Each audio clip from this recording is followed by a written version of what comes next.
I thought that it was a solid effort from everybody involved. It should be even better this week because Yeah, it's the familiarity thing, right? yeah.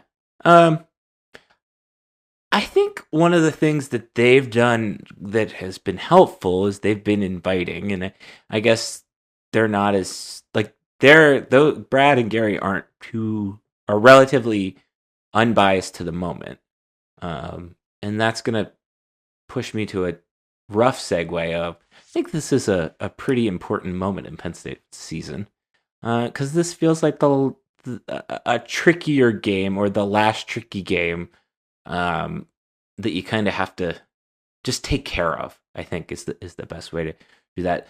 Last week was more about like you pretty much knew that Penn State was going to win, and I feel pretty confident that Penn State can win this weekend.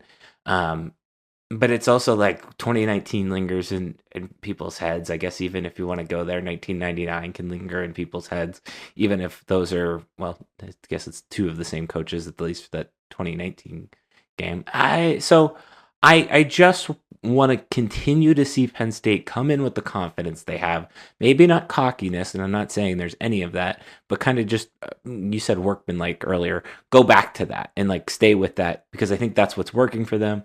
They know what is on the table here, and taking care of that goes a long way. Yeah, I don't really have any.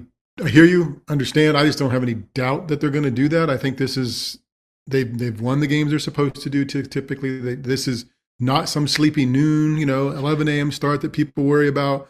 This is a team that's good enough that they'll know is good enough to worry about, and I believe they thought the right things about Purdue for the hot minute it took them to realize there's just no way this is going to happen, even in meetings. No, I think Penn State's better. I think they're going to go out and win. They're not going to roll like they did this weekend, but they're going to do what they're supposed to do.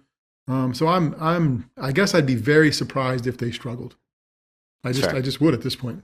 No, and I think that's why like the last two weekends have been very reassuring. Is like there hasn't been anything. They haven't left a shadow of the doubt in any of the games that makes me clam up and feel any more anxious than I typically would. And that's just because like sometimes there's the pessimist Darian creeps in. So I think He I'm can right take there the with you. weekend off. Yeah, he can. You think he can take the weekend off? Is what you're I saying? do think All that. right. Yes, yes. Okay. All right. Well, still go through all my damn superstitions because Um, no. So I think that's about where I'm at with it.